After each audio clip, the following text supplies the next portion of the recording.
Hello, my name is Isaac Christopher Lubogo, and I would like to share with you our book, which is called Ubuntu Bulamu and the Law, and an extra textual aid statutory interpretation tool. In this book, we discuss what some people would argue and say African jurisprudence.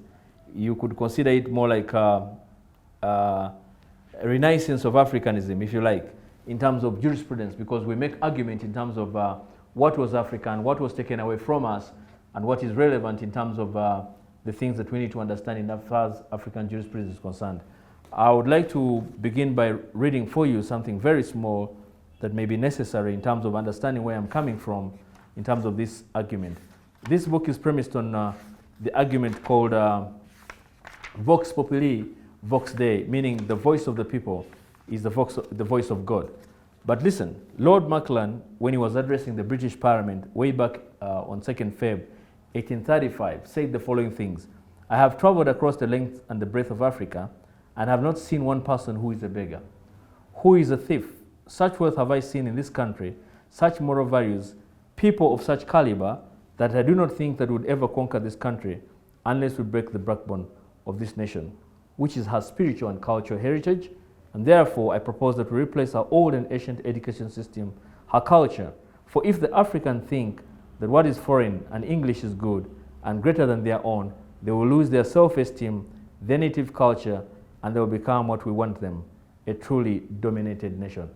Incredible. Think about this. This was said way back in 1835. No wonder we came about with these arguments of the Inception Clause, the Order in Council, and then the argument of trying to bring in their law and making it part of our law. Those of you who are doing constitutional law, you probably haven't heard of cases like Ara versus Amkeo, Rex versus Amkeo, but thank God for other cases like Mufimi 1 and Mufimi 2, which have actually changed jurisprudence.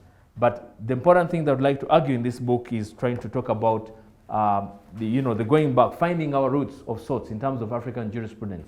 Because my argument is that the law that we have is actually grafted or founded upon a foreign legacy, perhaps even our education system. So in this argument, my proposition is in terms of trying to rediscover ourselves in terms of African jurisprudence. So perhaps you have heard of things like Matoput, Gacaca, Matoput in the north, of course, Gacaca in Rwanda, things like Ubuntu in South Africa, things like Maranga, I think in Malawi, Bullsback perhaps in Germany. We have Ubuntu Bulamu in every way. I think it was Bishop Desmond Tutu who was the greatest advocate in terms of Ubuntu Bulamu, and even Dr. King, Reverend Martin Luther King, who made that for whatever reason I can never be what I am until you are what you are. So the argument that we are inextricably bound and whatever affects you definitely affects me. But the argument is in terms of Ubuntu Bulamu, is in terms of an application of our African jurisprudence in terms of the things that were, what people were calling bad law. Because the argument was anything that is null, repugnant would be null and void to the extent of its repugnancy. The question is, what's the standard of measuring the repugnancy? So in this book, I make all those arguments in terms of the standard, in terms of those arguments, in terms of what is necessary, and in terms of the law as it ought to be. I think it was Reverend Bishop Kamanya Lubogo who made and said that Ubuntu is actually a torch of the law. So perhaps we need to argue this in terms of the new jurisprudence. I believe every law school in this country should actually embrace this book in terms of jurisprudence, because in this book we're going to argue the Africanism or the African Renaissance in terms of rediscovering our position in terms of the law. Because any nation, by the way, which is not premised on the ideologies that are innate within themselves, will lose their identity and therefore will begin thriving and depending on other ideologies or colonial masters for that pace.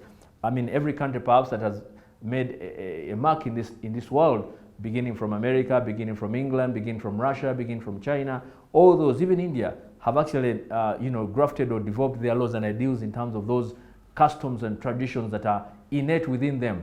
And this argument that ours is bad, the idea that ours is not right, ours is demonic or black is bad, is, I think, something that was propounded by people who never actually wanted to appreciate the Africanism in terms of the ideologies and the giftings that God has actually dawned upon our black nation. So in this book, I make those arguments in terms of trying to rediscover Africa, rediscover ourselves, rediscover the ideals that are important. I'll give you an example, for example, of what was happening in America when they actually took your brothers and sisters as slaves. I think it was Henry Lynch. The word lynch actually came from a man who was diabolical in terms of treating the black slaves, your brothers and sisters. Incredibly, even the first ship that actually got the black people from the shores of Africa was actually called Jesus. Think about that. So they brought tradition, they brought religion in terms of propounding their ideologies, and they were, exported in the Caribbean and other nations. And Henry Lynch had these diabolical ways of trying to subject Africans or black people in terms of becoming servants. For a long time, for over perhaps 300 years, the black people in America were actually considered to be 3/4 of a human being. Think about all those arguments. So this ideology of white supremacy, this ideology of demonizing the black people and the black identity is something that I think has been stereotyped on us, forgetting that we are gifted, even as good as any other person. By the way, civilization, if you argue, actually began in Africa. I mean, all these things of ancient Egypt and stuff like that, all those arguments were actually Africans in one sense or the other. So Henry Lynch was actually given this ideology of trying to change the mindset of an African. And he said the only way you're going to make an African believe in you forever, they said, get a black nigger, like they used to call us, tie one leg and the other leg on a horse, and tie the hand and the other leg on another horse facing opposite direction, set fire amongst their private parts, and beat them to an inch of life. Let the horses tear them into 2 pieces. Do this before the female niggers and the children, and set dogs on their private parts, on their breasts, so that these people will forever put the fear of God in them, so that they can be forever dependent upon them. His argument was, take the mind, leave the body. My argument today is to bring back your righteous mind. Your argument is that it's this ideology that if you want to hide something from a black person, put it in a book. That is something that we're going to fight as Africans.